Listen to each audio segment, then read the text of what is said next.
भारतीय कम्युनिस्ट पक्षाचे कॉम्रेड प्रकाश रेड्डी मी यांना विनंती करतो.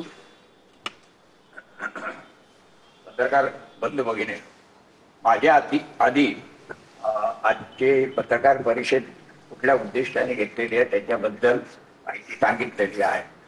मुख्य मुद्दा हे येणारी जी निवडणूक आहे ही निवडणूक ही मतदार यादीवर अवलंबून असते. मतदार हे तिकडे मतदान करतात आणि त्याच्यासाठी यादी बनवली जाते. ही यादी संपूर्णपणे पारदर्शक असली पाहिजे. त्यात त्रुटी असता कामा नये, त्याच्यामध्ये घोटाळे असता कामा नये, एकच नाव ज्या ठिकाणी असता कामा नये. एकच ही जागा असेल तर त्याच्यामध्ये 100, 2000, 500 असे मतदार नोंदवले जर असतील तर त्याच्यात ते दाखवलं गेलं, त्याच्यात सुधारणा केली पाहिजे. अशा अनेक गोष्टी म्हणजे दोनदा भेट घेऊन पक्षीय जे हे शिष्टमंडळ आहे त्यांनी दोनदा भेट घेऊन निवडणूक आयोगाला, महाराष्ट्र निवडणूक आयोगाला आणि ते अधिकारी आहेत त्यांना सविस्तरपणे सांगितलेलं आहे.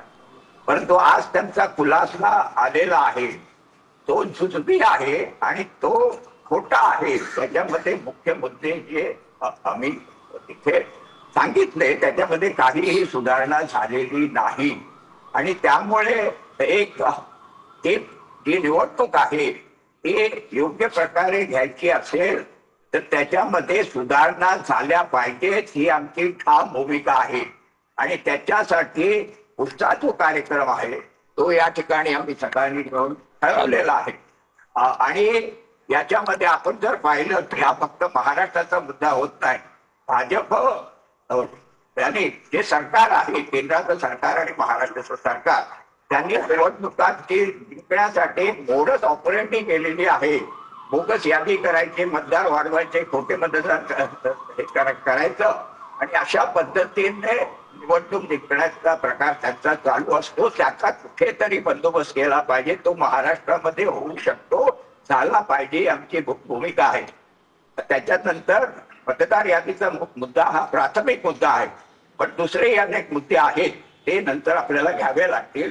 म्हणजे जे प्रभाग आहे त्या प्रभाग मध्ये ते स्लिप आपल्याला मिळायची, पण ती स्लिपिंग आम्ही देणार नाही अशी त्यांनी भूमिका घेतलेली आहे.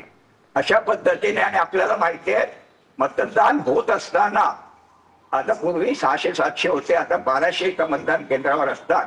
तर त्याच्यामध्ये एकच मशीन ठेवायची आणि संथपणे मतदान घडवून आणायचं आणि शेवटच्या 1 तास राहिला असेल तर मग मतदानाकडे रांगा लागतात आणि खोटं मतदान घडवून आणायचं. असे अनेक पद्धतीने निवडणूक जिंकण्याचे प्रकार निवडणूक आयोग हे त्यांचं बाहुलं आहे आणि ते संबंध जी ही यंत्रणा आहे त्याच्यातर्फे केलं जातं. त्याला आम्ही दुरुस्ती करा अशी भूमिका घेतलेली आहे. त्यांचं जे काही स्पष्टीकरण आहे ते कोणालाच पटलेलं नाही आणि त्यामुळे हे जी तीव्र भावना आहे मतदारांची आणि शेवटी राजकीय पक्ष निवडणुका लढवतात ती तीव्र भावना दाखवण्यासाठी सर्व जे पक्ष याच्यामध्ये ज्याच्यात आमचा भारतीय कम्युनिस्ट पक्ष सहभागी आहे 1 नोव्हेंबरला मोर्चा विकण्यात गेलेला आहे. त्याची संपूर्ण नंतर अधिक माहिती आपल्याला देण्यात येईल. पण या मोर्चामध्ये भारतीय कम्युनिस्ट पक्ष संपूर्णपणे सहभागी असेल इतकंच मी या ठिकाणी सांगतो आणि थांबतो.